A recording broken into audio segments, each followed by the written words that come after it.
It was supposed to be our anniversary celebration, a milestone marking 3 years of building a life together. Instead, it became the day my husband revealed who he truly was. The day he discarded me like I was nothing. Little did he know, his cruel dismissal would spark a fire that would eventually consume everything he held dear.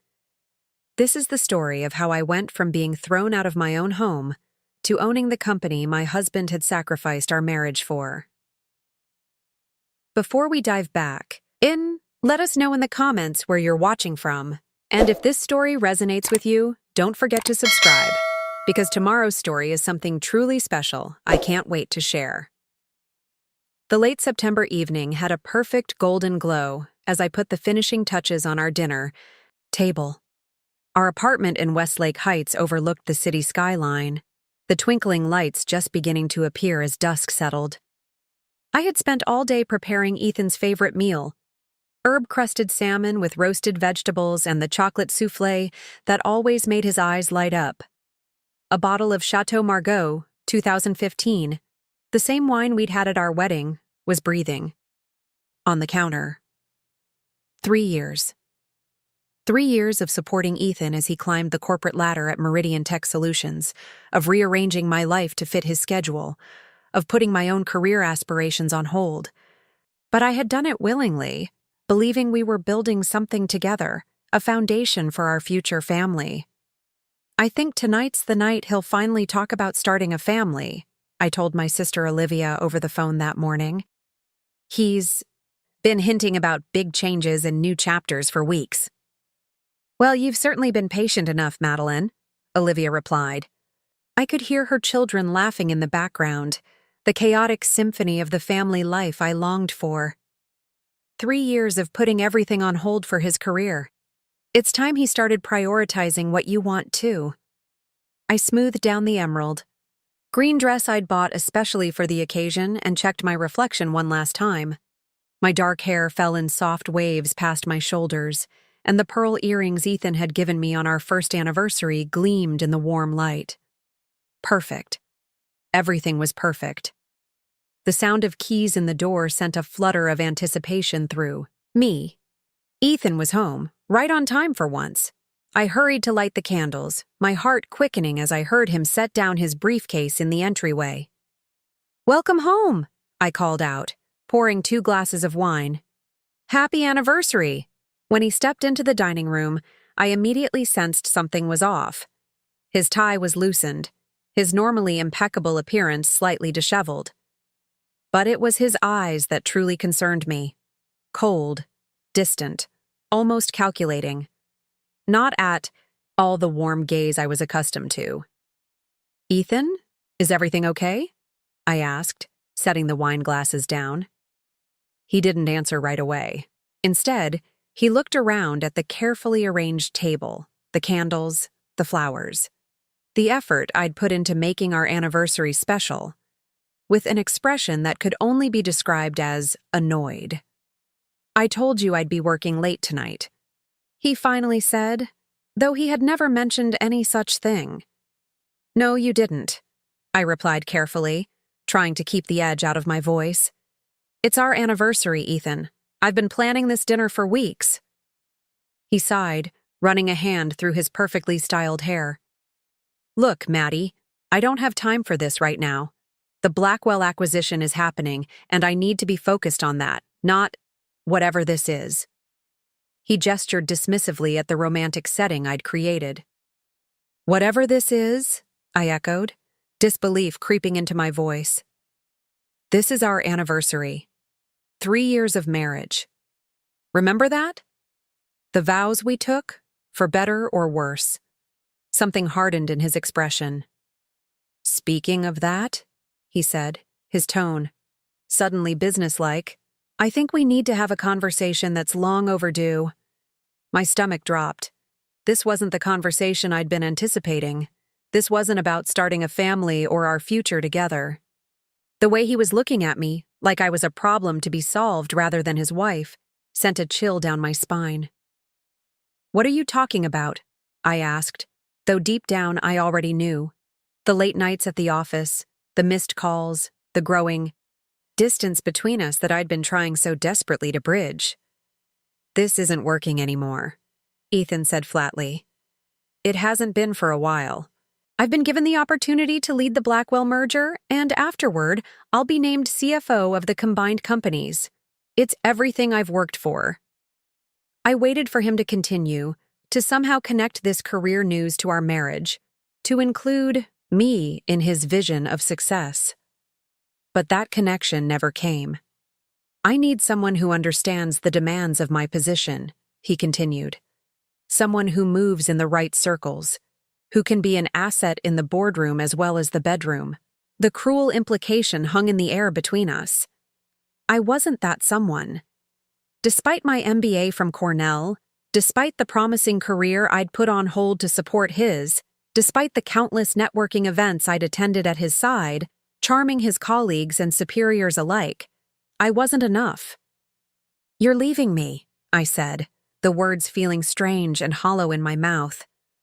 "On our anniversary." "I'm not just leaving you, Maddie," he replied, his voice suddenly cold. "I've already left. Vanessa and I have been seeing each other for months.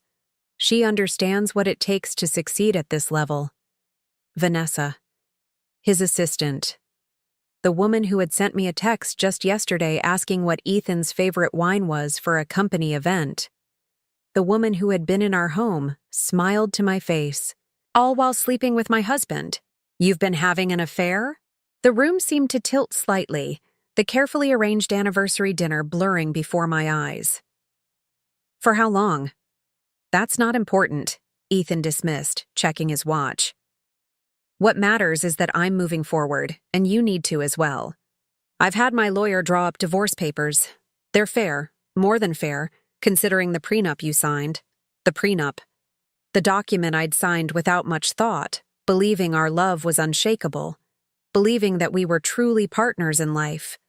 The document that protected his assets, his future earnings, his company shares, while leaving me with almost nothing. "You can stay here tonight," he continued, as if he were doing me a favor. "But I'll need you gone by the end of the week. The apartment is in my name, as you know." I stared at him, this stranger wearing my husband's face. How had I missed it? The gradual transformation from the ambitious but loving man I'd married to this cold, calculating person before me. Had he always been this way and I'd simply been too blinded by love to see it? "Where am I supposed to go?" I asked, hating how small my voice sounded. "That's not my problem anymore," Ethan replied, already turning away.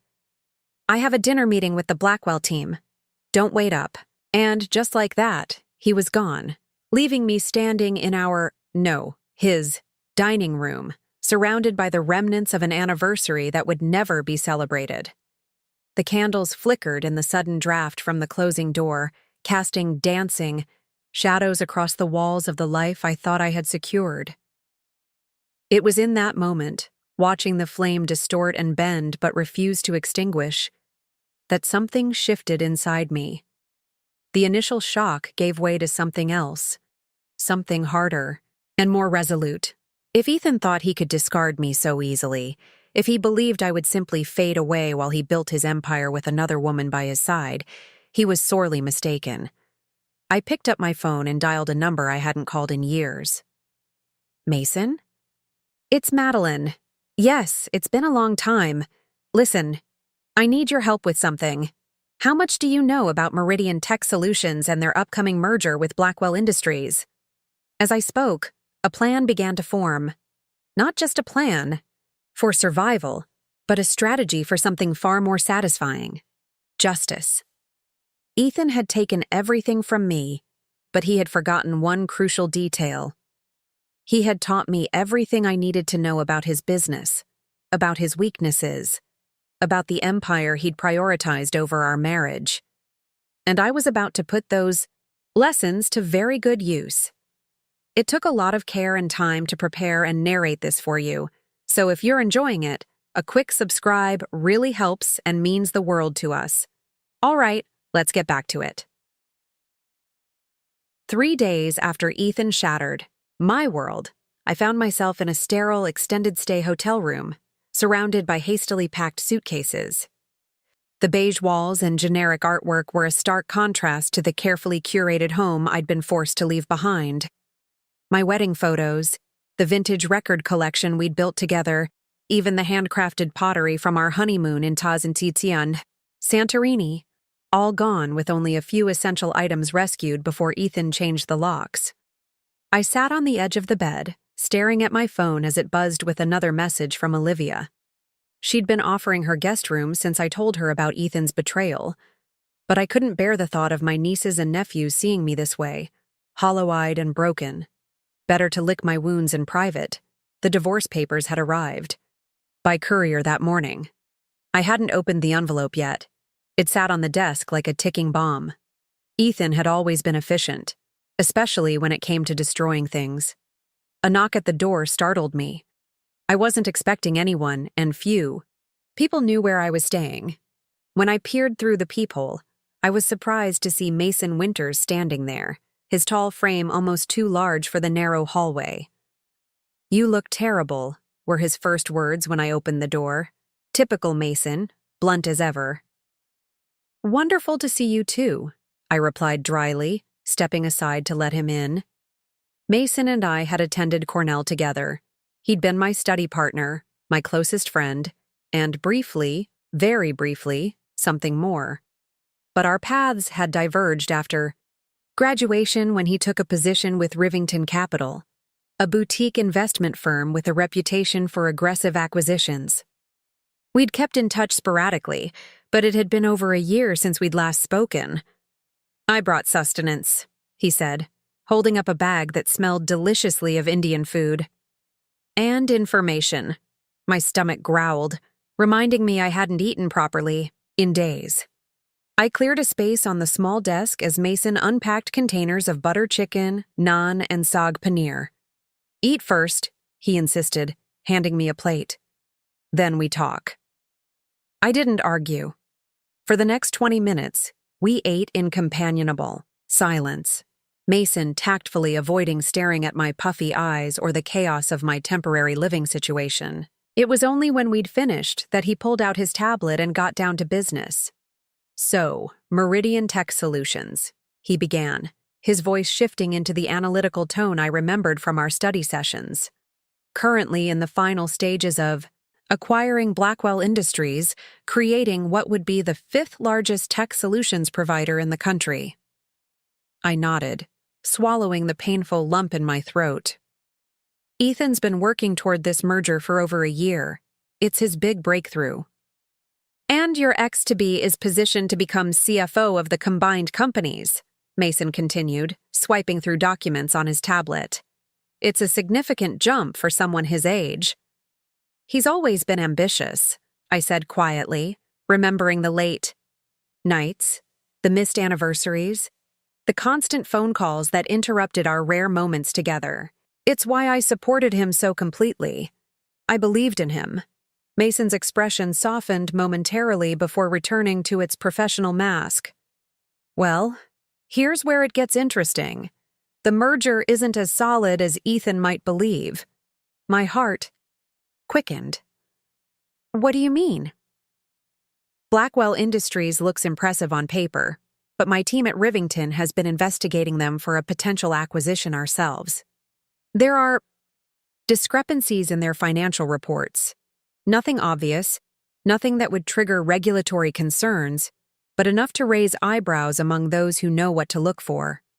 I leaned forward, my personal pain momentarily eclipsed by curiosity. Before I'd set aside my career to support Ethan, I'd specialized in financial analysis. "Show me." For the next hour, Mason walked me through the subtle irregularities in Blackwell's quarterly reports. Inventory valuations that didn't quite add up, revenue recognition that seemed accelerated, capitalized costs that should have been expensed. None of it was outright fraud, but together, they painted a picture of a company that wasn't quite as profitable as its glossy annual report suggested. If these issues come to light during the final due diligence phase, the merger could fall apart, Mason explained, or at minimum, the terms would need to be significantly renegotiated. And Ethan would lose his shot at CFO, I said, the implications dawning on me. His big career advancement would evaporate. Mason nodded, a hint of satisfaction in his eyes. Exactly. I stood up and paced the small room, my mind racing. But why are you showing me this? What's your angle? Rivington wants Blackwell too, but not through a merger. We want to acquire them outright, restructure, and then sell off the parts that don't align with our portfolio. But we need to move before the Meridian deal is finalized. I stopped pacing and stared at him. And where do I fit into this? Mason's smile was slow and deliberate. You know Meridian from the inside. You've attended their corporate events, socialized with their board members. Most importantly, you understand their financial structure in ways that could be advantageous to us. You want me to help you sabotage my husband's merger, I said flatly. Ex-husband, Mason corrected. And no, not sabotage. We simply want to present Blackwell's board with a superior offer, one that highlights the true value of their company, warts and all, while still being more attractive than Meridian's current bid. I sank back onto the bed, my emotions a turbulent mix of temptation and hesitation. Using my insider knowledge felt wrong, yet the image of Ethan and Vanessa celebrating their professional and personal victory while I rebuilt my life from scratch made my blood boil. I don't know, Mason. This feels like crossing a line. He leaned forward, his expression earnest. Madeline, do you know what was in those divorce papers you haven't opened yet? Because I can tell you. Ethan's lawyer called our firm for advice on how to structure the settlement. My blood ran cold. What? He's offering you the bare minimum required by your prenup. No alimony, no stake in the assets acquired during your marriage, not even the art collection you curated. Meanwhile, he's arranged for Vanessa to receive a significant promotion and equity package once the merger goes through. The room seemed to spin around me as rage, hot and clarifying, surged through my veins. 3 years of my life, my career, put on hold, my identity subsumed into his. And this was how he valued my contribution? He did what? I whispered, my voice deadly quiet. Mason reached across and took my hand, his touch grounding me as the magnitude of Ethan's betrayal fully registered. You have a choice, Maddie. You can walk away with nothing but your dignity, or you can help us acquire Blackwell while securing your own future in the process. Rivington is prepared to offer you a consulting position with compensation that includes a percentage of the acquisition value. I pulled my hand away and walked to the window, staring out at the anonymous city streets below. The woman reflected dimly in the glass looked different somehow. Harder, more determined, with a glint in her eye that hadn't been there before. What exactly would I need to do? I asked, turning back to face Mason. His smile widened. For starters, we need to understand Meridian's vulnerabilities. Their bid is aggressive, but every company has weak spots, especially ones pushing for rapid expansion.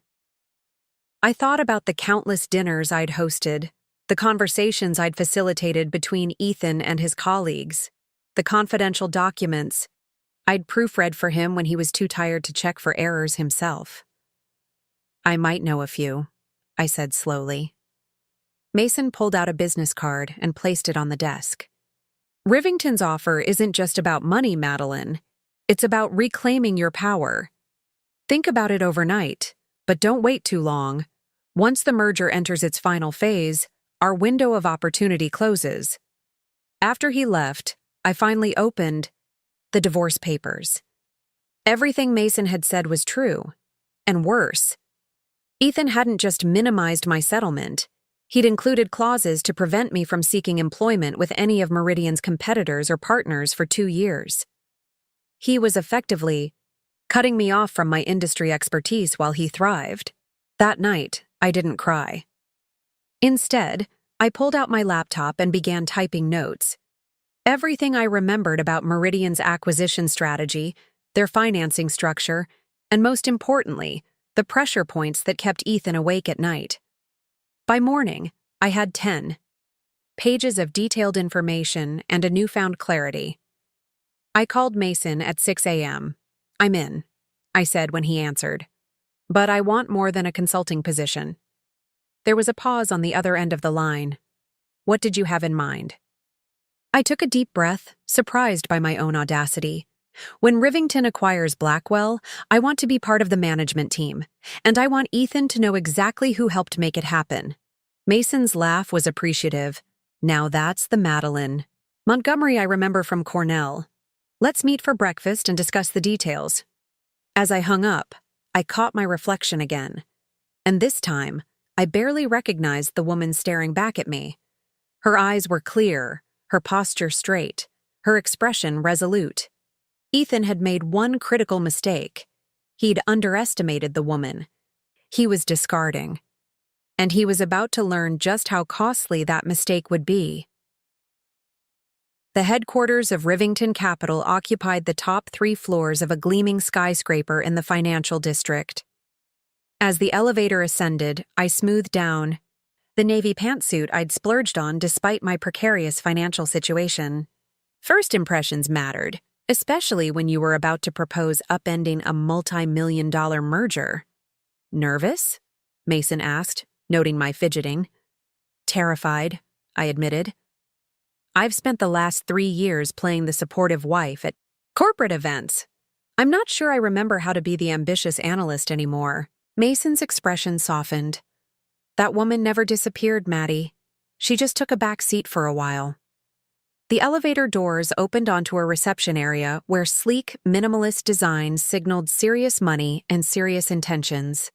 A striking woman with silver-streaked hair rose from behind the reception desk. "Mr. Winters, Miss Montgomery, Ms. Zhao is expecting you."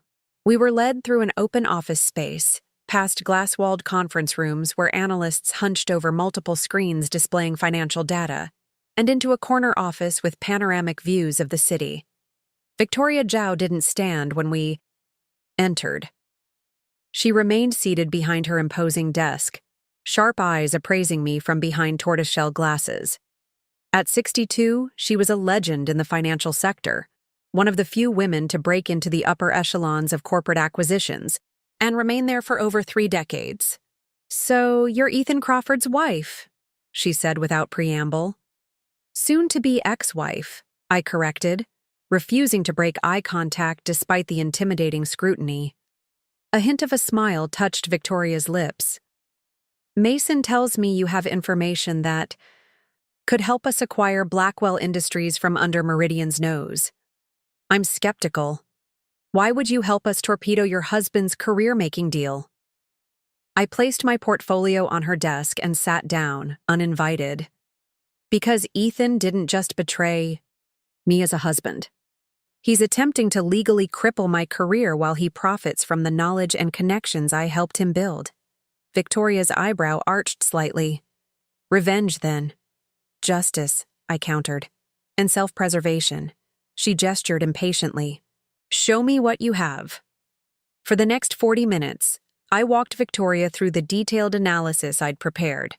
Meridian's financing structure for the merger, the pressure points in their negotiations with Blackwell, and the timing vulnerabilities that could be exploited. "Ethan confides in me when he's stressed," I explained, pointing to a specific clause in the acquisition agreement. "This earn-out provision is particularly important to Blackwell's founder, Gregory Blackwell. He's emotionally attached to the R&D division. It's where he started 30 years ago. If the division is dismantled or its funding cut after acquisition, the final payment to him decreases substantially." Victoria leaned forward, suddenly more engaged. "And Meridian plans to, consolidate R&D operations?" I nodded. "It's not in the public merger documents, but Ethan mentioned it repeatedly. They're planning to reduce R&D headcount by 40% within 6 months of closing to achieve their synergy targets." Victoria and Mason exchanged glances. "That's consistent with what our sources have indicated," Mason confirmed. I flipped to the next page of my analysis. "There's more." Meridian's financing for this deal is heavily dependent on their stock price remaining above $42 per share. Any significant drop would force them to renegotiate terms with their lenders, potentially delaying closing. Victoria's eyes narrowed. How certain are you about this information? I heard Ethan discussing it with their CFO at our dining room table last month. He was concerned about market volatility affecting the deal timeline. I met her gaze steadily. I might have been relegated to hostess and wife, Ms. Zhao, but I have an MBA from Cornell and specialized in M&A analysis. I understand what I overheard. Victoria sat back, studying me with new interest. And what exactly do you want in return for this information, Ms. Montgomery? A position at Rivington post-acquisition, focusing on the integration of Blackwell's viable divisions, a significant bonus tied to the success of the acquisition, and I hesitated, then forged ahead. I want to be present when you present the offer to Blackwell's board. That last request is unusual, Victoria noted. I spent 3 years being invisible while contributing to my husband's success. I'm done being invisible. Victoria was silent for a long moment. Then, unexpectedly, she laughed, a sharp, startling sound in the austere office. I like you, Montgomery. You remind me of myself 30 years ago. She turned to Mason. Set up a proper consulting agreement and NDA for Ms. Montgomery. I want her working with the acquisition team immediately. Mason nodded, looking pleased.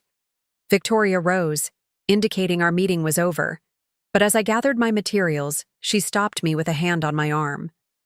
A word of advice, she said quietly, her expression serious. Corporate acquisitions are like chess, not boxing. The goal isn't to draw blood, it's to outmaneuver your opponent so thoroughly that they never see the checkmate coming. Her words followed me as Mason led me to my new temporary office, a small but well-appointed space on the floor below Victoria's. On the desk sat a laptop, security badge, and a stack of folders stamped, Confidential Project Checkmate. Victoria doesn't waste time, Mason explained. You're officially part of the Blackwell acquisition team. I picked up the security badge with my hastily taken photo. That was intense. Victoria doesn't suffer fools, but she recognizes talent. Your analysis impressed her, and that's not easy to do. Mason leaned against the doorframe. The team will be meeting in conference room C in an hour to discuss strategy. I'd suggest reviewing those files before then. After he left, I sank into the ergonomic chair, my emotions swinging between vindication and disbelief.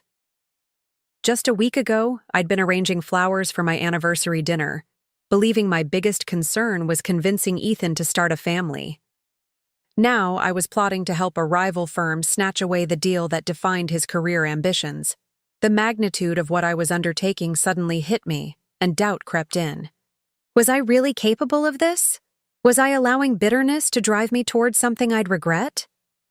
A soft knock interrupted my spiraling thoughts. I looked up to see Victoria Zhao standing in my doorway. Second thoughts already? She asked, her perceptiveness unnerving. I straightened. Just processing how quickly things have changed. Victoria entered and closed the door behind her. When I was 32, I discovered my business partner, who was also my fiancé, had been systematically cutting me out of our firm while using my family connections to secure our biggest clients. I blinked, surprised by the personal revelation. He believed I would be too emotionally devastated to fight back, Victoria continued, her voice matter of fact. He miscalculated. I didn't just fight back. I rebuilt my career on the foundation of his mistake. She moved to the window, looking out at the city below. The business world is particularly unforgiving to women who show weakness. Ms. Montgomery, your husband discarded you because he thought you were an accessory to his success rather than a driving force behind it. That's his error. What did you do? I asked. To your fiancé? A small, satisfied smile curved Victoria's lips. I used my knowledge of his methods to secure financing he didn't know about. Then, I approached our 3 largest clients directly and brought them with me to start Rivington. He was bankrupt within 18 months. She turned back to me, her expression serious again. But I didn't do it out of pure vengeance. I did it because I knew I was better at this than he was, because I refused to let his betrayal define my career or my life. Victoria moved to the door, then paused. Ask yourself this, Madeline. If Ethan hadn't betrayed you personally, if he'd only been a business rival, would you still believe this acquisition was the right move based on the financials and market position? The question struck me like a physical blow. I forced myself to consider it objectively, reviewing the numbers and strategic analysis I'd prepared. Yes, I said finally. Meridian is overpaying for Blackwell based on inflated projections, and their integration plan ignores key cultural factors that will cause talent retention problems. It's a poorly structured deal driven more by ego than business logic. Victoria nodded, seemingly satisfied. Then proceed with confidence. Your motivation may include personal justice, but your analysis should be impeccable. That's how you win in this world, not just through passion, but through precision. After she left, I opened the Project Checkmate folders and began to read, Victoria's words echoing in my mind. This wasn't just about hurting Ethan or reclaiming what he'd taken from me. It was about proving, to him, to myself, and to the world, that I was a force to be reckoned with in my own right. By the time I joined the acquisition team meeting an hour later, my resolve had hardened into determination. I wasn't just Ethan Crawford's discarded wife anymore. I was Madeline Montgomery, financial analyst and strategic advisor to Rivington Capital, and I was about to change the game entirely. As I took my seat at the conference table, surrounded by sharp-minded analysts and seasoned dealmakers, I felt something I hadn't experienced in years. I felt powerful. Not as someone's wife or supporter, but as a professional with valuable insights. Victoria caught my eye across the table and gave me an almost imperceptible nod. The message was clear. I belonged here, and it was time to prove it. The lead analyst, a brusque man named Terrence, began the meeting by outlining Rivington's initial acquisition approach. Our current valuation puts Blackwell at approximately 15% below Meridian's offer, he explained. We need to find angles that make our bid more attractive despite the lower number. I took a deep breath and raised my hand. I believe I can help. With that, all eyes turned to me, the newcomer, some curious and others skeptical. Victoria nodded for me to continue. It was time to step out of the shadows and into the light. Time to reclaim not just my professional identity, but my power. And fittingly, I would do it by using everything Ethan had inadvertently taught me about the business he prized above our marriage. 2 weeks into my position at Rivington Capital, I found myself working later than anyone else, the office floor dark except for the light from my computer screen. Spreadsheets and financial models stretched across dual monitors as I refined our approach to Gregory Blackwell, the founder who still held significant sway over his company's board of directors.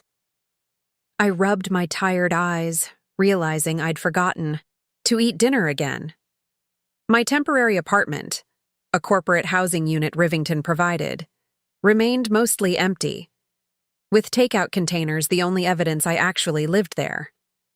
I'd been throwing myself into work with an intensity that surprised even Mason. You need to pace yourself, he'd warned earlier that day. This is a marathon, not a sprint. But the truth was, I needed this all-consuming focus.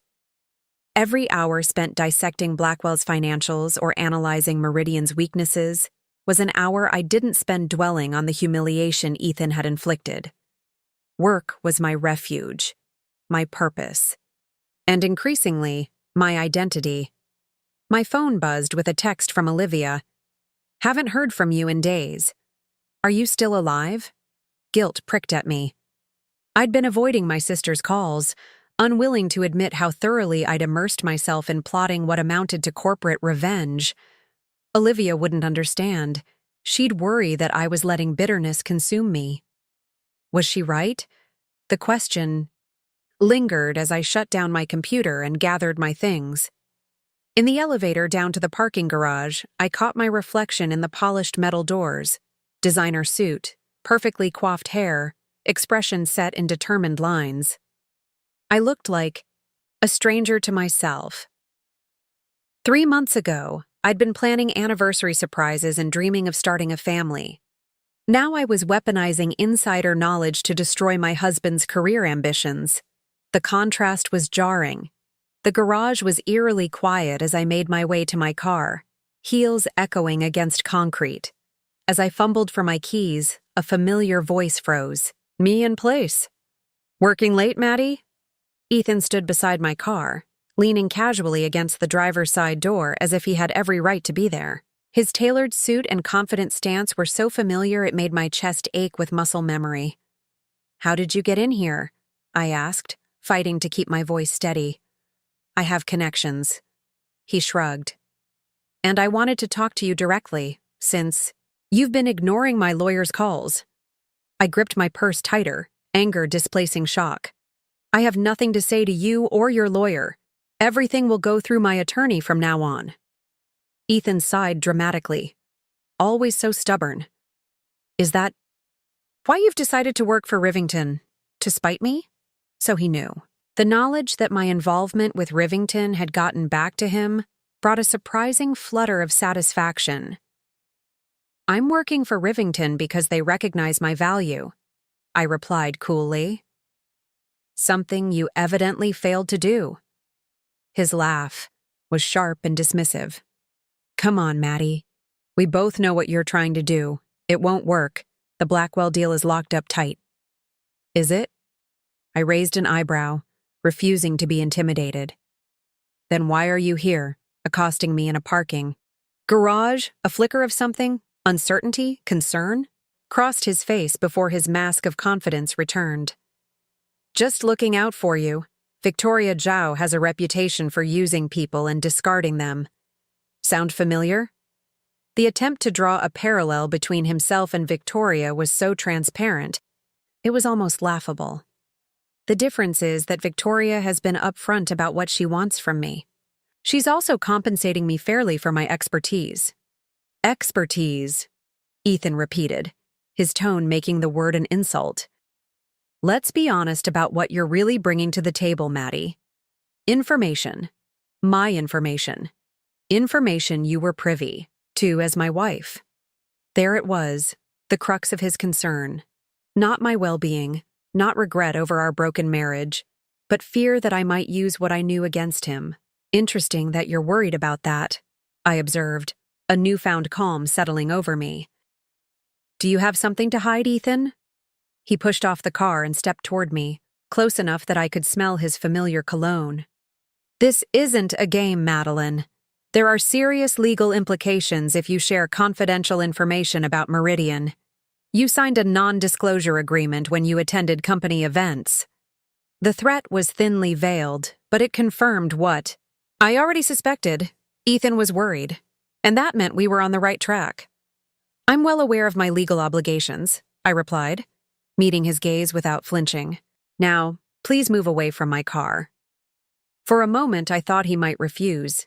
Then he stepped aside, his movements deliberately slow. "Think carefully about what you're doing, Maddie. You're out of your depth here." I unlocked my car and opened the door, creating a barrier between us. "No, Ethan. For the first time in 3 years, I'm exactly where I need to be." His expression hardened. "Vanessa and I are getting married after the merger closes. Did you know that? We're announcing it at the celebration gala." The words struck like a physical blow, but I refused to show it. "Congratulations. I hope she's better at being your prop than I was." "She understands ambition," Ethan countered. "She doesn't resent my success." "I never resented your success, Ethan. I resented that you achieved it by standing on my shoulders, while convincing me and yourself that I was just along for the ride." I slid into the driver's seat. "Now, if you'll excuse me, I have work to do." As I drove away, I watched him shrink in my rearview mirror, a solitary figure in an empty garage. The encounter had shaken me, but not in the way Ethan had intended. Instead of intimidation, I felt an unexpected clarity washing over me. For 3 years, I'd subsumed my identity into his, believing that supporting his ambitions was the same as pursuing my own. I'd accepted his narrative that my career aspirations were secondary, that my greatest contribution would be facilitating his success. And when he'd discarded me, my first impulse had been revenge, to hurt him as he'd hurt me. But as I drove through the quiet nighttime streets, I realized something fundamental had shifted. This wasn't just about revenge anymore. It was about reclaiming the woman I'd been before Ethan, ambitious, sharp, confident in my own abilities, and becoming an even stronger version of her. Victoria's question echoed in my mind. If Ethan hadn't betrayed you personally, if he'd only been a business rival, would you still believe this acquisition was the right move? The answer remained yes, and that knowledge steadied me. I wasn't just lashing out in pain. I was making sound business decisions that happened to conflict with Ethan's interests. By the time I reached my apartment, I felt strangely energized despite the late hour. I kicked off my heels and went directly to my laptop, opening the presentation I'd been refining for our approach to Gregory Blackwell. The current draft was good, solid financial analysis presented with precision. But it was missing something. Crucial. Gregory wasn't just a businessman looking to maximize value. He was a founder concerned about his legacy and the research division he'd built from nothing. I started a new slide, typing rapidly as insight flowed. Rivington's commitment to Blackwell's innovation legacy. Under Victoria's guidance, I'd learned that acquisitions weren't just about numbers. They were about understanding the human motivations driving key decision-makers. Around 2 a.m., I finally stepped back from the completed presentation. It wasn't just a counteroffer to Meridian's bid. It was a vision for preserving Blackwell's innovation culture while enhancing its market position. We were offering slightly less money but significantly more security for the elements Gregory truly valued. As I finally crawled into bed, exhausted but satisfied, I realized that for the first time since Ethan's betrayal, I hadn't fallen asleep, crying. Instead, I felt a strange, unfamiliar peace. My phone buzzed with a text. Expecting Olivia again, I was surprised to see Victoria's name. Board meeting with Blackwell scheduled for Thursday. Be prepared to present personally. This is your show now. A thrill ran through me, part excitement, part terror. Victoria was entrusting me with a crucial role in a multi-million-dollar acquisition. This wasn't just busy work to keep the jilted wife occupied. This was genuine professional responsibility. I stared at the ceiling, processing this turn of events. Ethan had seen me as an accessory to his success, but Victoria saw me as instrumental to hers. The contrast couldn't be clearer. In that moment of quiet revelation, something cracked open inside me, a space where new possibility rushed in. I'd been defining myself in relation to Ethan for so long, first as his supportive wife, then as his vindictive ex. But there was another identity waiting to be claimed, one that had nothing to do with him at all. Madeline Montgomery, strategic advisor, acquisition specialist, businesswoman in her own right. The realization was both terrifying and exhilarating. I'd begun this journey seeking revenge, but I was continuing it for something far more valuable: self-reclamation. Every spreadsheet analyzed, every strategy developed, every presentation delivered was a step toward becoming the woman I was always meant to be, before I'd allowed myself to be diminished. As sleep finally claimed me, one thought crystallized with perfect clarity. Ethan had done me a favor. In discarding me so callously, he'd inadvertently freed me to become his most formidable opponent. Not because I hated him, but because I finally remembered how to value myself. The alarm jarred me awake at 5:30 a.m. I dressed with particular Care selecting a crimson blazer over a black sheath dress, power colors for a pivotal day. Today, we would present our acquisition strategy to Victoria and the full executive team before taking it to Blackwell's board. As I applied my makeup, I studied my reflection. The woman looking back at me bore little resemblance to the one who'd arranged flowers and chilled champagne for an anniversary celebration just weeks ago. Her eyes were sharper, her jawline more determined. She looked like someone who knew exactly what she wanted and exactly how to get it. I smiled at her, this stranger who was also me, and felt a surge of something I hadn't experienced in years. Pride. Not in relation to someone else's achievements, but in my own capabilities. Ready or not, I whispered to my reflection, here I come. And for the first time since Ethan had shattered my world, I truly believed those words. Blackwell Industries' headquarters occupied a restored industrial building on the outskirts of the city, its brick exterior belying the cutting-edge technology developed within. As our convoy of Blacktown cars pulled into the visitors' parking area, I felt my heart hammering against my ribs. Nervous? Mason asked from the seat beside me, echoing the same question he'd asked weeks earlier in the elevator at Rivington. This time, my answer was different. No, I replied, surprised to find it was true. I'm ready. Victoria, seated across from us, gave a small nod of approval. Remember what we discussed. Gregory Blackwell built his company from nothing. He respects people who speak with authority and know their worth. I smoothed my crimson blazer, the leather portfolio containing our presentation cool against my fingers. After 3 days of intense preparation, including rigorous practice sessions where Victoria and her team had grilled me mercilessly, I knew our offer inside and out. More importantly, I believed in it. The Blackwell boardroom was imposing in its simplicity. A massive table of polished walnut surrounded by ergonomic chairs, with floor-to-ceiling windows overlooking the company's sprawling research campus. Gregory Blackwell rose as we entered, his tall frame still athletic despite his 70 years. The white hair and weathered face did nothing to diminish the sharpness of his gaze as he assessed each of us in turn. "Victoria," he greeted, shaking, her hand firmly.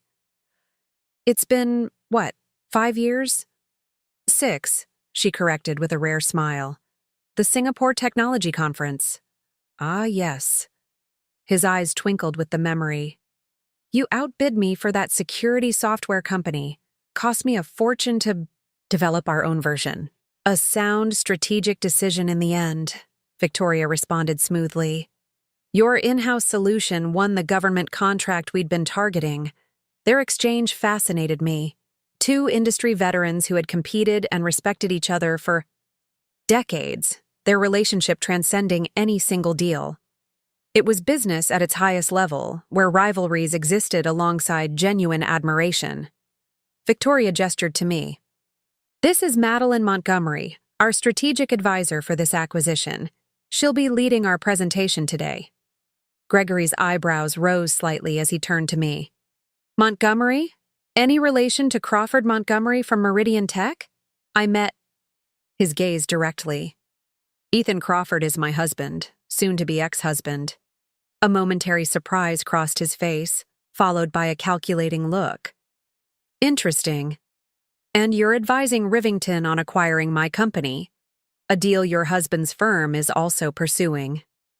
"Yes," I said simply, offering no explanation or apology.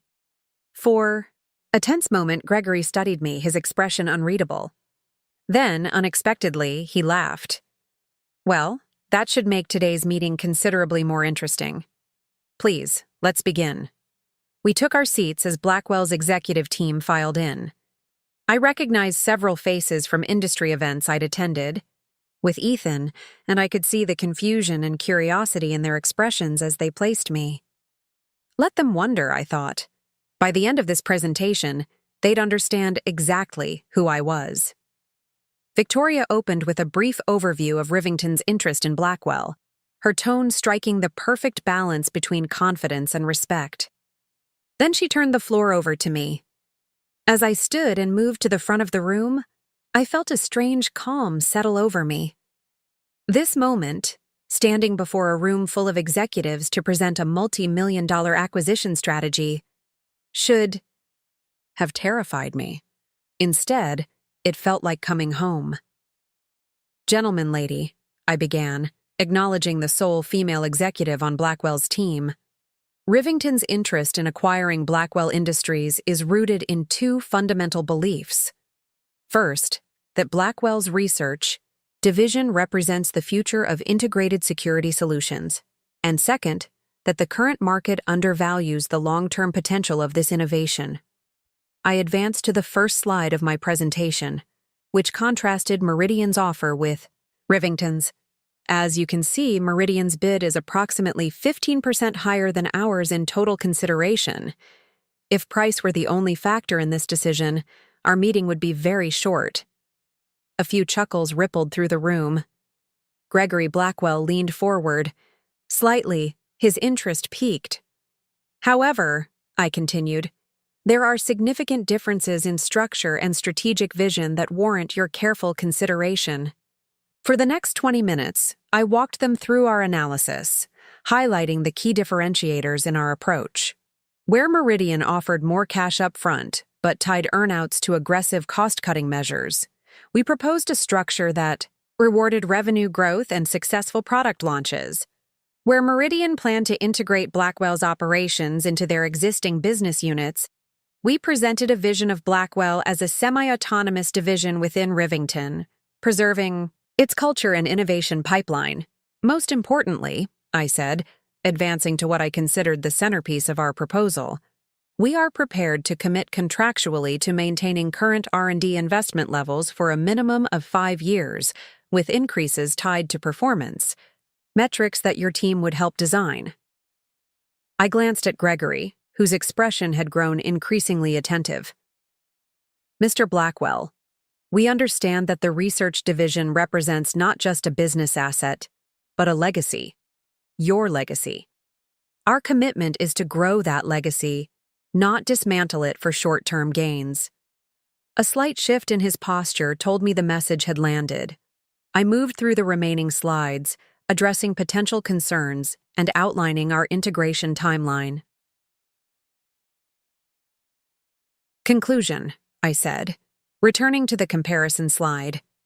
"Meridian is offering more money for what they see as a strategic acquisition.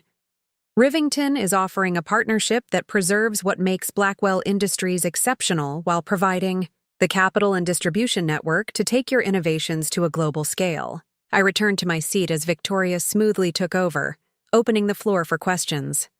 The discussion that followed was rigorous, with Blackwell's team probing every assumption and commitment in our proposal.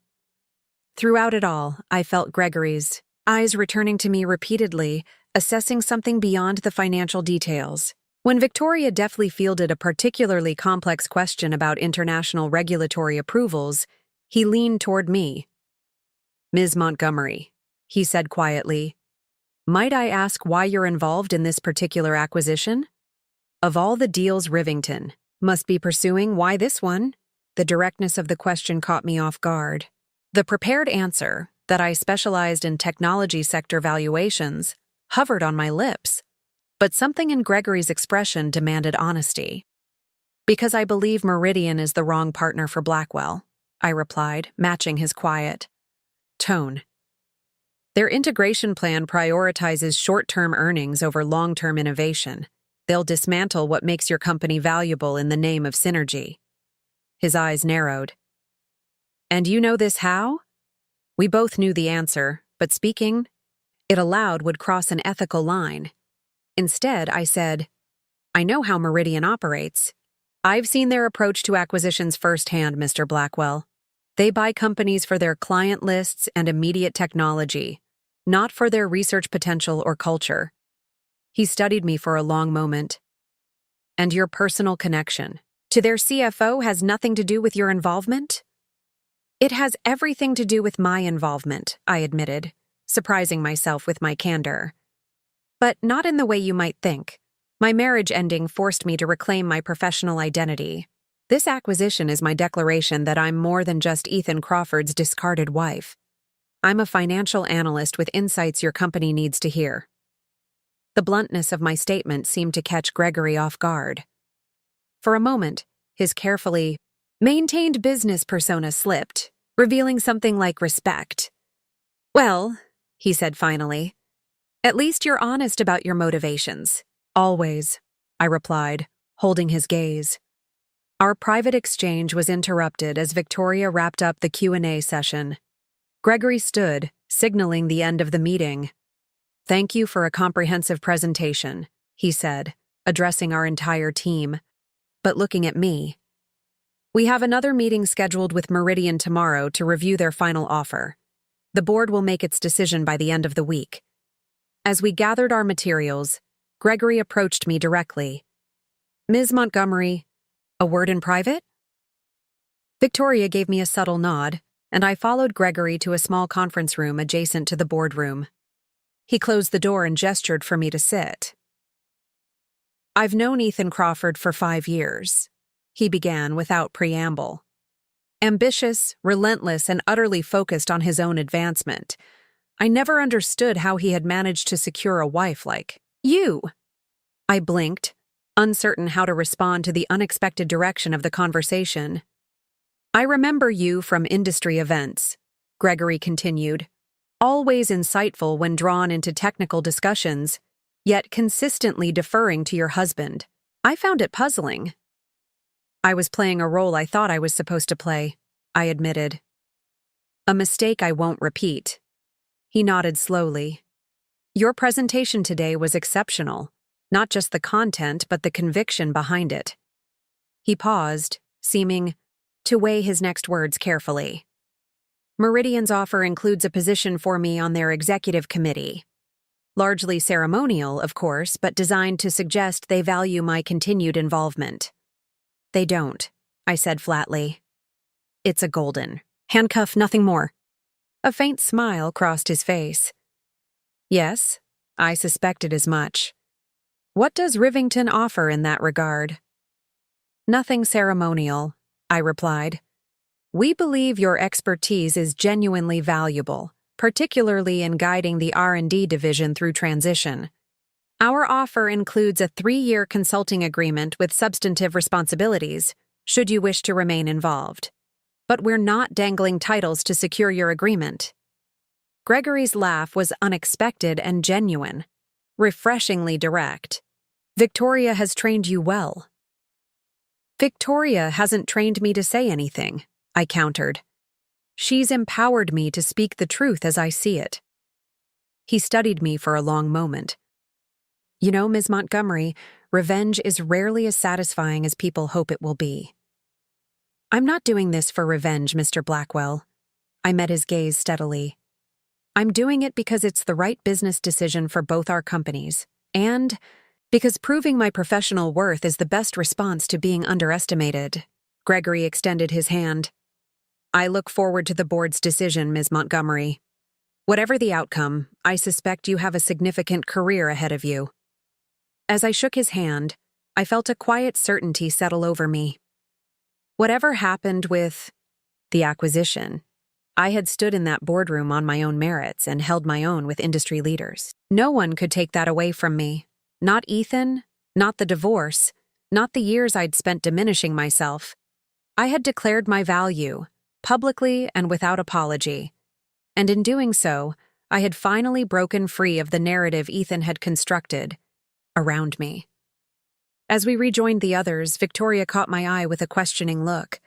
I gave her a small nod, and the subtle approval in her expression confirmed what I already felt. I had passed some essential test, not just with Gregory Blackwell, but with myself. The woman who walked out of Blackwell Industries that afternoon was not the same one who had stood arranging flowers for an anniversary dinner just weeks earlier. She was stronger, clearer in her purpose, and absolutely certain of one thing: she would never allow herself to be made invisible again. The 48 hours following our presentation to Blackwell's board were excruciating. I found myself checking my phone obsessively, jumping whenever it buzzed, only to be disappointed by routine emails or texts from Olivia, who was still trying to coax me into a family dinner I wasn't ready to face. Blackwell won't make a decision until they've heard Meridian's final pitch, Mason reminded me as we picked at a late dinner in the Rivington conference room. And Gregory is nothing if not methodical. I pushed my barely touched salad away. I know. I just can't stop thinking about all the ways Ethan might counter our offer. That's actually what we need to focus on, Victoria said, striding into the room with her characteristic purposeful energy. Despite the late hour, she looked impeccable in a charcoal suit, not a silver hair out of place. If we were Ethan Crawford, how would we respond to our presentation? She took a seat at the head of the table and fixed me with her penetrating gaze. Madeline, put yourself in your husband's shoes. You've just learned that Rivington is making a serious play for Blackwell, and that your soon-to-be ex-wife is spearheading the effort. What's your next move? I closed my eyes, trying to think like Ethan. He'll assume I've shared confidential information about Meridian's offer, so his first instinct will be legal, threatening me with an NDA violation. Has he already made that move? Victoria asked. Yes, in the parking garage. But it was a warning, not actual legal action. Ethan prefers to avoid messy public conflicts that might reflect poorly on him. Victoria nodded. So he'll save the legal threats as a last resort. What else? I thought about Ethan's playbook, the strategies I'd watched him employ over the years. He'll try to sweeten the financial terms, probably increase the upfront cash component since that's what most boards respond to. But his financing is already stretched thin, so there's a limit to how much more he can offer. What about the R&D division issue? Mason prompted. That was the centerpiece of our proposal. I tapped my fingers on the table, considering. He can't match our 5-year commitment to maintain R&D investment. It would undermine the entire financial rationale for Meridian's acquisition. But he might offer a longer transitional period before cuts, or promise to relocate key research staff, rather than eliminate positions. Victoria leaned forward. What's his weakness? The vulnerability you would exploit if you were competing against him? Ego, I said without hesitation. Ethan needs this deal to cement his position as CFO of the combined companies. It's not just a strategic acquisition for Meridian. It's personally essential to his career trajectory. And he's promised certain outcomes to his board, synergies that can only be achieved through significant cost-cutting. Which is exactly what Gregory Blackwell is concerned about, Mason noted. Precisely. I felt a surge of clarity. Ethan can't afford to adapt his integration plan to preserve what matters to Gregory, but he'll try to obscure that reality with immediate financial incentives. Victoria's smile was wolfish. So we need to make sure the board sees through those incentives to the reality underneath. How? I asked. We've already made our presentation. Gregory Blackwell isn't the only voice on that board, Victoria said. There are 7 other members, each with their own priorities and concerns. We need to understand what motivates each of them and address those factors directly. She turned to Mason. Get me detailed profiles of every board member by morning. Financial holdings, professional backgrounds, previous voting patterns on major decisions. Mason nodded and left to assemble the research team, leaving me alone with Victoria. You did well today, she said, surprising me with the direct compliment. Gregory called me after we left. He was impressed.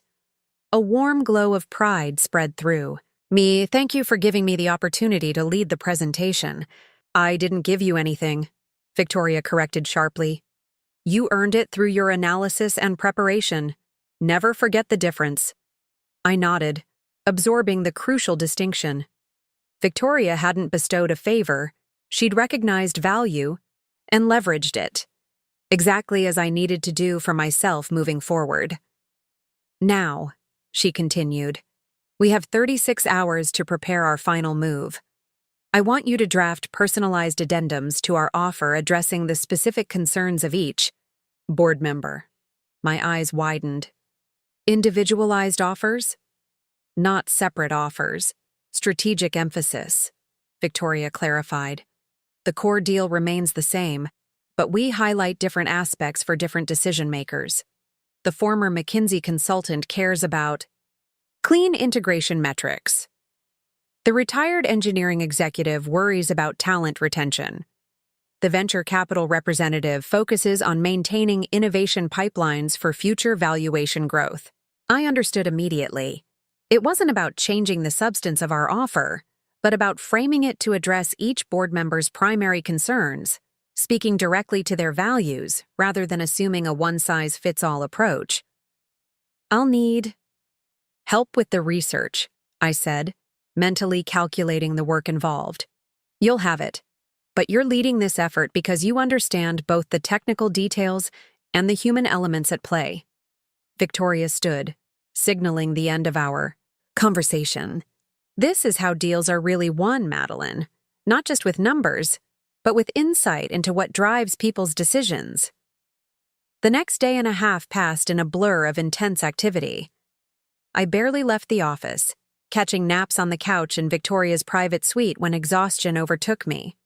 Mason's team delivered comprehensive profiles of each board member, and I worked with Rivington's analysts to craft tailored addendums emphasizing different aspects of our acquisition plan. For Janet Chen, the former McKinsey consultant, we developed detailed integration timelines with clear milestones and accountability measures. For Robert Hernandez, who had built Blackwell's engineering division before retiring to the board, we outlined specific retention incentives for key technical talent. For Thomas Wilson, the venture capitalist, we emphasized how preserving R&D would maximize future exit valuations for Rivington's eventual divestiture of certain Blackwell divisions. By the time Gregory Blackwell called Victoria to schedule a final meeting, we had created a comprehensive approach that addressed both the collective concerns of the board and the individual priorities of its members. They want us there tomorrow morning, Victoria announced after hanging up, and they've requested that you attend specifically, Madeline. A mixture of anxiety and anticipation coursed through me. Is that usual? No, Victoria admitted. But it's promising. They wouldn't ask for you if they weren't seriously considering our offer. That evening, as I finally returned to my corporate apartment to shower and change clothes, my phone rang, with an unfamiliar number. Madeline Montgomery, I answered, balancing the phone while sorting through my closet for a suit appropriate for what might be the most important meeting of my career. Ms. Montgomery, this is Gregory Blackwell. I froze, my heart suddenly pounding. Mr. Blackwell, I wasn't expecting to hear from you directly. I imagine not, he said, his tone impossible to read. I'm calling because I received a rather interesting visit from Ethan Crawford this afternoon. My grip on the phone tightened. Oh? Yes. He seemed quite concerned about your involvement with Rivington's offer. He suggested that you might have shared confidential Meridian information that gave Rivington an unfair advantage in the bidding process. I closed my eyes, unsurprised, but still stung by Ethan's tactical move. I see. He implied that Meridian might challenge the entire acquisition on legal grounds if we accept Rivington's offer, Gregory continued. Said it would be a shame if Blackwell's final transaction was mired in litigation. That sounds like Ethan, I said, trying to keep my voice steady. Using threats when persuasion fails. Gregory's chuckle surprised me. Indeed, which is why I'm calling. I'd like to understand exactly what information you provided to Rivington and whether any of it came from confidential sources at Meridian. The moment of truth had arrived sooner than I'd expected. I took a deep breath, knowing my answer could determine not just the outcome of the acquisition but my professional future. Mr. Blackwell, I understand your concern. When I joined Rivington, I signed a detailed affidavit specifying that I would not share any confidential information obtained through my relationship with Ethan or Meridian. Victoria insisted on it, precisely to avoid this situation. Go on, he prompted when I paused. The insights I provided about Meridian's approach came from my professional analysis of their past acquisitions, which is public information, and my general knowledge of their business philosophy.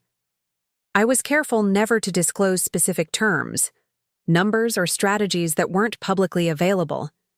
And yet your presentation anticipated their approach with remarkable accuracy, Gregory observed. Because I know how Ethan thinks, Mr. Blackwell. That's different from sharing confidential information. I understand his priorities and values because I was married to him for 3 years, not because I stole documents or violated legal agreements. There was a long pause on the other end of the line. I believe you, Ms. Montgomery, but Ethan's threat of litigation remains a concern for our board. Legal battles, even baseless ones, can delay closings and damage reputations.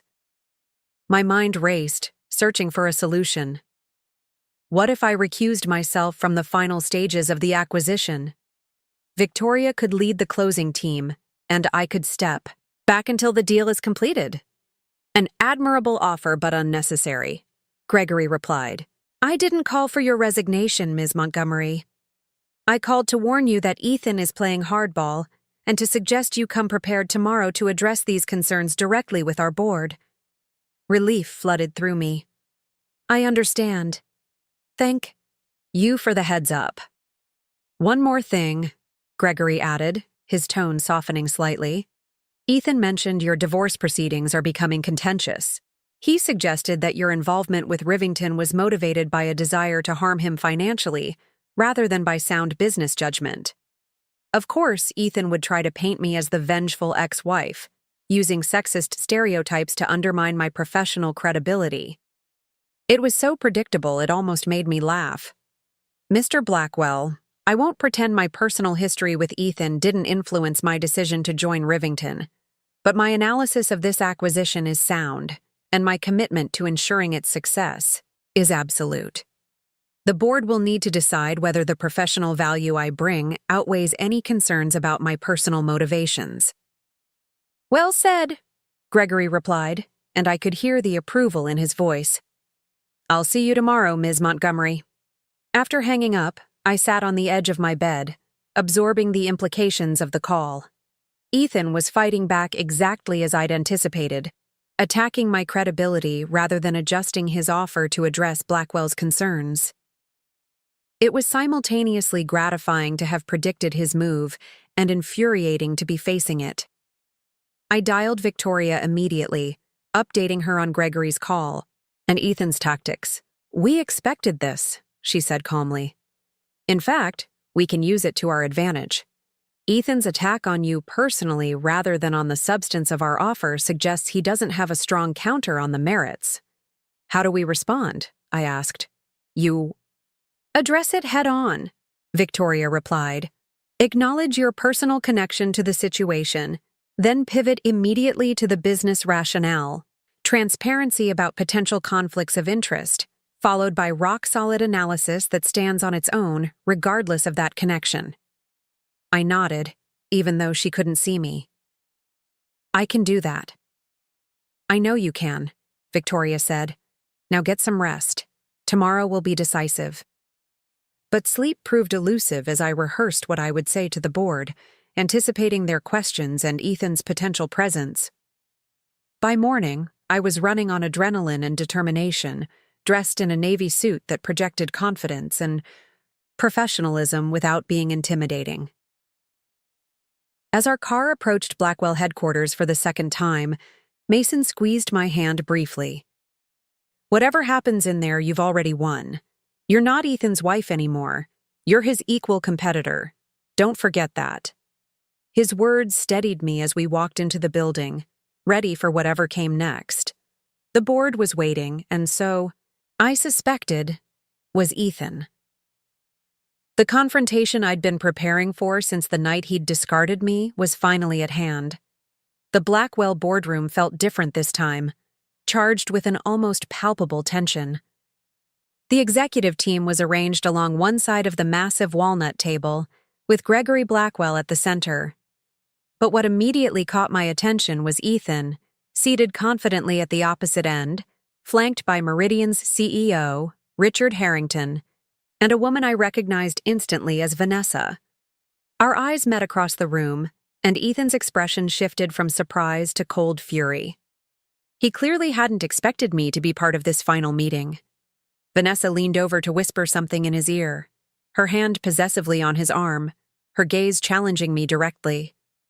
I lifted my chin slightly and took my seat between Victoria and Mason, refusing to show any reaction to their staged intimacy.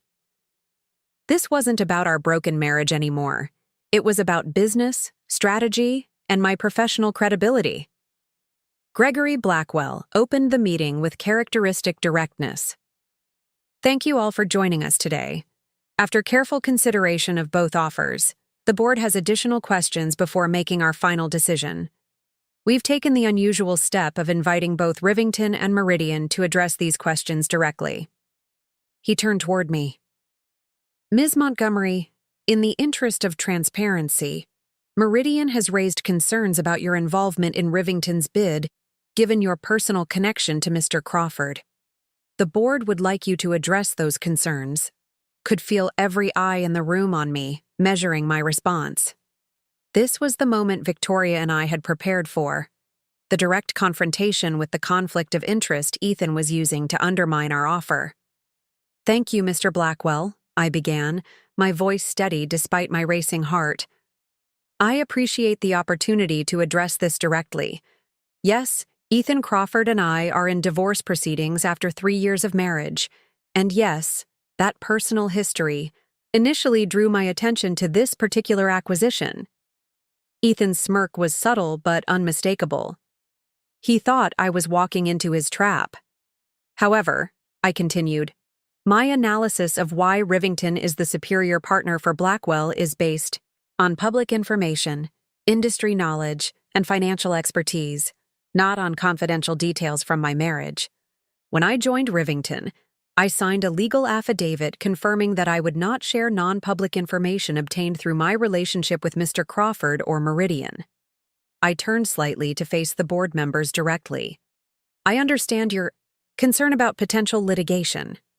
No company wants its acquisition mired in legal challenges.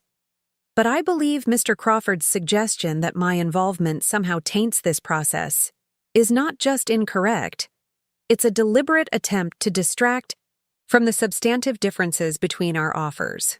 I placed the personalized addendums we'd prepared on the table. These materials address the specific concerns each of you raised during our previous meeting.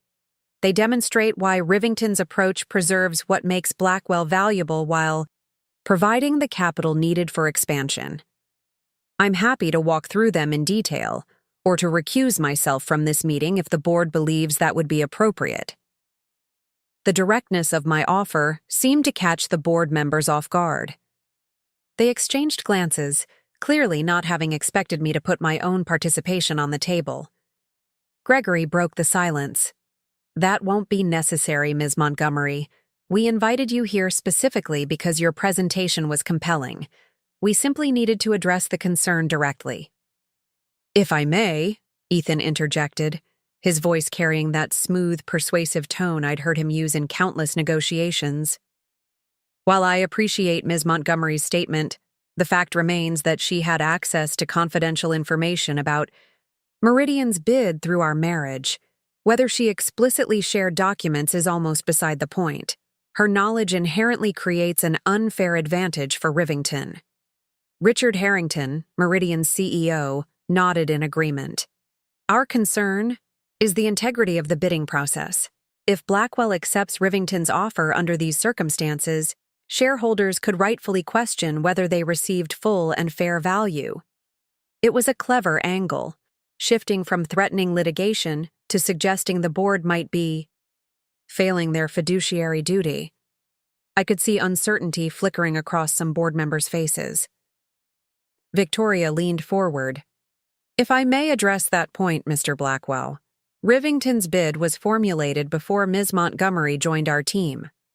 Her contributions refined our integration approach, particularly regarding R&D preservation, but the fundamental valuation was established independently. Janet Chen, the former McKinsey consultant on Blackwell's board, frowned slightly. That may be true for the initial bid, Ms. Zhao, but the personalized addendums Ms. Montgomery just referenced clearly reflect her involvement. The conversation, was slipping away from us exactly as Ethan had planned. I needed to regain control of the narrative before his strategy succeeded. "Board members," I said, cutting through the developing crosstalk, "may I ask a direct question of Mr. Crawford?" Gregory looked surprised but nodded. "Go ahead." I turned to face Ethan directly for the first time. "Ethan, if Meridian acquires Blackwell, what happens to the R&D division's budget in year 2 post-acquisition?" His expression hardened. "That's proprietary information about our integration plan. Is it? Or is it simply the question you're trying to avoid answering directly to this board?" I pressed. "Because the publicly available data on Meridian's last 3 acquisitions shows an average 42% reduction in R&D spending by the second year, a pattern consistent across different sectors and company sizes." Ethan's jaw tightened. "Each acquisition is unique, Madeline. You know that." "I do know that," I agreed, deliberately using his formal name to maintain professional distance. "Which is why I'd like you to tell this board, specifically, what protections your offer includes for the R&D division that Gregory Blackwell built over 30 years. Not vague assurances, but contractual commitments." The room fell silent. I had pushed Ethan into exactly the corner we'd planned, forcing him to either lie to the board or admit that Meridian's financial model depended on significant cost-cutting in the very division Gregory valued most. Ethan glanced at Richard, who gave a slight nod. "Our offer includes a 1-year transition period with current R&D funding levels, followed by a strategic reassessment of research priorities. We believe this approach allows for thoughtful integration rather than arbitrary preservation of legacy projects." It was expertly phrased corporate speak that completely confirmed my accusation. Several board members shifted uncomfortably as the implications became clear. Robert Hernandez, the retired engineering executive, leaned forward. "So there are no contractual protections for R&D funding beyond the first year?" "We don't believe in binding future leadership to specific budget allocations that might not make sense as market conditions evolve," Richard replied smoothly. "That would be irresponsible financial management." "I see," Robert said quietly, making a note on his legal pad. Victoria sensed the opening and moved in gracefully. "In contrast, our offer includes the 5-year R&D investment commitment detailed in our presentation, with clear metrics and milestones developed in partnership with Blackwell's current research leadership. We believe innovation requires consistent investment and patience, qualities that have made Blackwell an industry leader under Mr. Blackwell's direction." The tide of the meeting was shifting. I could see it in the board members' expressions, in the way they were reviewing our materials with renewed interest, in the tense whispers between Ethan and Richard. Vanessa leaned forward suddenly. "If I may, Mr. Blackwell. While R&D preservation sounds appealing, the reality is that Rivington's offer is significantly lower than Meridian's. The board has a fiduciary responsibility to shareholders to maximize value. Emotional attachments to research projects can't override that duty." Her condescending tone, implying that concern for innovation was merely emotional, visibly irritated several board members. But her intervention gave me the perfect opening for our final move. "Ms. Chen," I said, addressing the former McKinsey consultant directly, "you specialized in long-term value creation during your consulting career. Would you agree that quarterly cost-cutting often comes at the expense of sustainable growth?" Janet's eyes narrowed thoughtfully. "Research certainly suggests that's the case, particularly in technology sectors." I nodded. "Mr. Wilson," I continued, turning to the venture capitalist, "what multiple do innovative R&D pipelines command in current market conditions compared to established product lines?" Thomas Wilson straightened. "In the security technology sector, a premium of at least 3 to 4x revenue for companies with proven innovation pipelines versus 1 to DX for legacy product portfolios." "Exactly," I said. "Which is why Rivington's seemingly lower offer actually represents higher true value when you consider the long-term impact of maintaining Blackwell's innovation engine.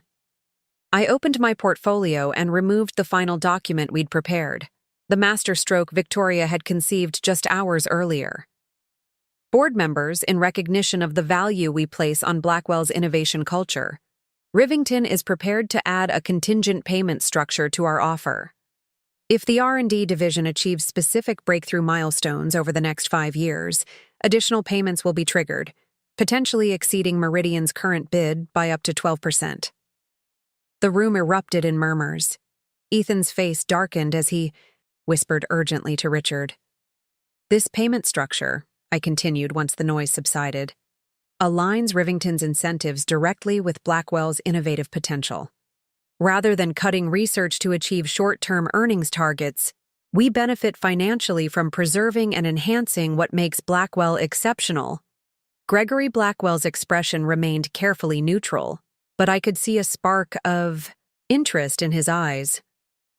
That's a significant modification to your offer, Ms. Montgomery. I assume the details are in these documents?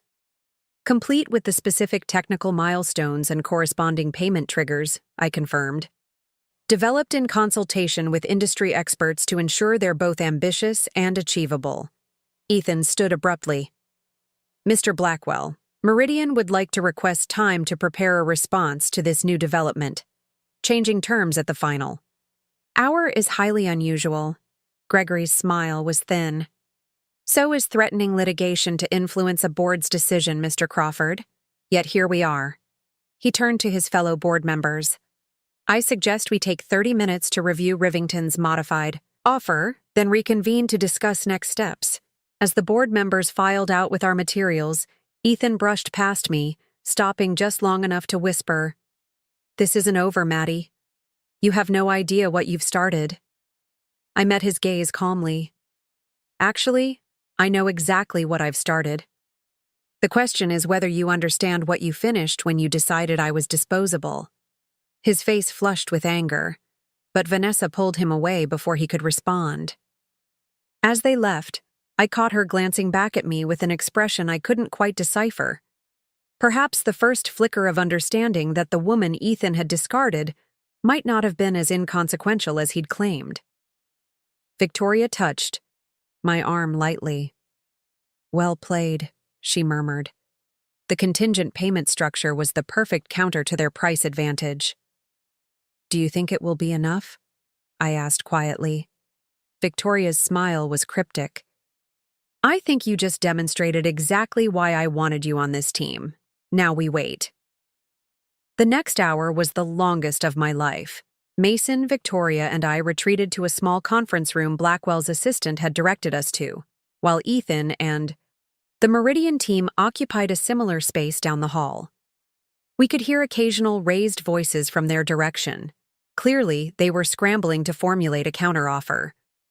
When we were finally called back to the boardroom, Gregory Blackwell was alone, the other board members conspicuously absent. "Please, sit down," he said, gesturing to the chairs across from him.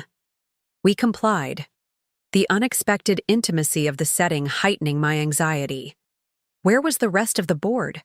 Where was Ethan? "The board has reached its decision," Gregory said, without preamble. "We've instructed our legal team to proceed with Rivington's offer, contingent payment structure included." Relief and disbelief flooded through me in equal measure. We'd won. Against Meridian's financial advantage and Ethan's personal attacks, we'd actually won. "Meridian's team was informed privately before you arrived," Gregory continued, explaining their absence. "Mr. Crawford expressed significant disappointment with our decision." I could only imagine Ethan's reaction. The merger he'd staked his career on, the promotion to CFO, the plans he'd made with Vanessa, all evaporated because of the ex-wife he'd underestimated. "Mr. Blackwell," Victoria said, her voice professionally modulated despite our victory, "we appreciate the board's confidence in our vision for Blackwell's future. We won't let you regret this decision." Gregory nodded, then surprised us by focusing on me. Ms. Montgomery, may I ask a personal question? Of course, I replied, curious. Was this worth it? Not the acquisition itself, but the personal vindication against your ex-husband? The directness of his question caught me off guard. I considered deflecting, but Gregory's penetrating gaze deserved honesty. When I first joined Rivington, revenge was a significant motivator, I admitted. But somewhere along the way, that changed. This became about proving something to myself, not to Ethan. About reclaiming the professional identity I'd set aside. Gregory smiled slightly. I thought you might say that, which is why I'd like to discuss your role in the integration process. Victoria and I have been talking about establishing a dedicated innovation division within the combined company, preserving Blackwell's research culture while leveraging Rivington's resources. We believe you might be the right person to lead that division. I stared at him, momentarily speechless. Consider it, he said, rising to indicate our meeting was concluding. The details are in the final agreement. We can discuss specifics once the deal closes. As we left the building, the significance of what had just happened began to sink in. Not only had we secured the acquisition, but I'd been offered a leadership position in the combined company, not as someone's wife or assistant, but based on my own demonstrated abilities. In the car back to Rivington's offices, Victoria finally allowed herself a rare smile of genuine satisfaction. Congratulations, Madeline. You didn't just help win an acquisition, you secured your own future in the process. I still can't believe it worked, I admitted. That we actually outmaneuvered Ethan and Meridian. Believe it, Victoria said firmly. And remember this feeling. This is what happens when you refuse to accept the limitations others place on you. As we pulled into Rivington's building, my phone buzzed with a text from an unknown number. I opened it to find a message from Vanessa, of all people. He underestimated you completely. I won't make the same mistake.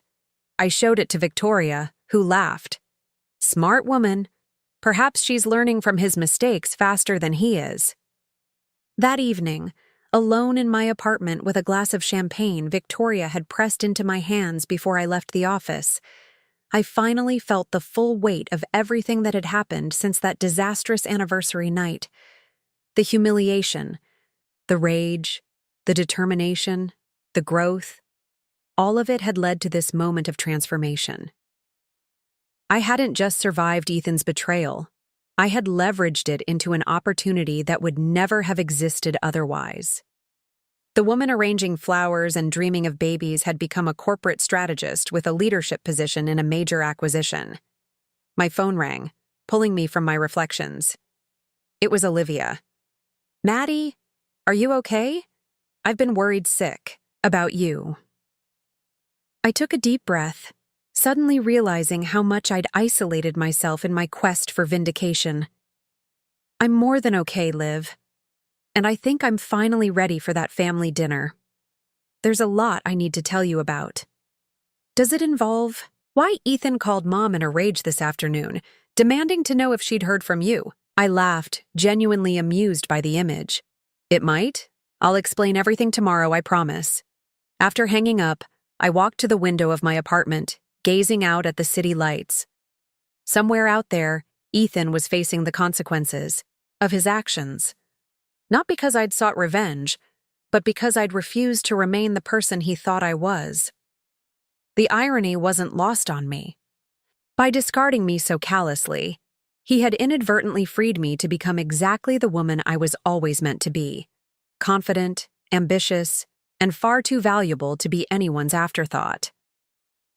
I raised my champagne glass in a silent toast to the future. I was now creating on my own terms. This wasn't an ending, it was a beginning. And for the first time in years, I couldn't wait to see what came next. Coming up next, you'll see 2 more stories we handpicked just for you. If this one struck a chord, you're going to love what's next. Tap to keep the journey going.